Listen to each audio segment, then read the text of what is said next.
घमंडी कौवा हंसों का एक झुंड समुद्र तट के ऊपर से गुजर रहा था। उसी जगह एक कौवा भी मौज मस्ती कर रहा था। उसने हंसों को उपेक्षा भरी नजरों से देखा। तुम लोग कितनी अच्छी उड़ान भर लेते हो, कौवा मजाक के लहजे में बोला। तुम लोग और कर ही क्या सकते हो, बस अपना पंख फड़फड़ा कर उड़ान भर सकते हो। क्या तुम मेरी तरह फुर्ती से उड़ सकते हो, मेरी तरह हवा में कलाबाजियां दिखा सकते हो?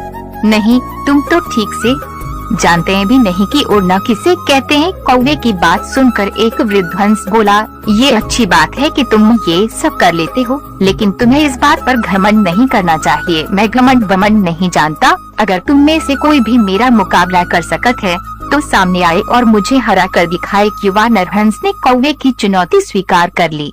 ये तय हुआ कि प्रतियोगिता 2 चरणों में होगी। पहले चरण में कौवा अपने करतब दिखाएगा और हंस को भी वही करके दिखाना होगा, और दूसरे चरण में कौवे को हंस के करतब दोहराने होंगे। प्रतियोगिता शुरू हुई। पहले चरण की शुरुआत कौवे ने की और एक से बढ़कर एक कलाबाजियां दिखाने लगा। वह कभी गोल गोल चक्कर खाता तो कभी जमीन छूते हुए ऊपर उड़ जाता।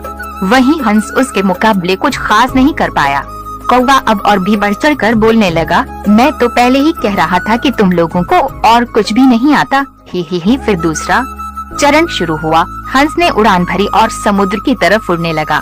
कौवा भी उसके पीछे हो लिया। ये कौन सा कमाल दिखा रहे हो, भला सीधे सीधे उड़ना भी कोई चुनौती है? सच में तुम मूर्ख हो, कौवा बोला। पर हंस ने कोई जवाब नहीं दिया और चुपचाप उड़ता रहा। धीरे धीरे वे जमीन से बहुत दूर होते गए और कौवे का बड़बड़ाना भी कम होता गया और कुछ देर में बिल्कुल ही बंद हो गया। कौवा अब बुरी तरह थक चुका था, इतना कि अब उसके लिए खुद को हवा में रखना भी मुश्किल हो रहा था और वो बार बार पानी के करीब पहुंच जा रहा था।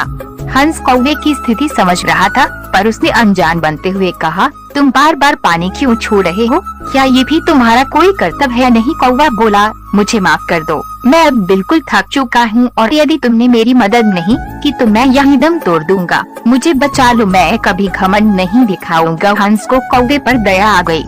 उसने सोचा कि चलो, कौवा सबक तो सीख ही चुका है, अब उसकी जान बचाना ही ठीक होगा, और वह कौवे को अपने पीठ पर बैठाकर वापस तट की ओर उड़ चला। दोस्तों, हमें इस बात को समझना चाहिए कि भले हमें पता ना हो, पर हर किसी में कुछ न कुछ क्वालिटी होती है जो उसे विशेष बनाती है। और भले ही हमारे अंदर हजारों अच्छाइयाँ हों, पर यदि हम उस पे घमंड करते हैं तो देर सबेर हमें भी कौवे की तरह शर्मिंदा होना पड़ता है। एक पुरानी कहावत भी है, घमंडी का सर हमेशा नीचा होता है। इसलिए ध्यान रखिए कि कहीं जाने अनजाने आप भी कौवे वाली गलती तो नहीं कर। कहानी पसंद आए तो इस चैनल को सब्सक्राइब करें और वीडियो को लाइक शेयर कमेंट करें।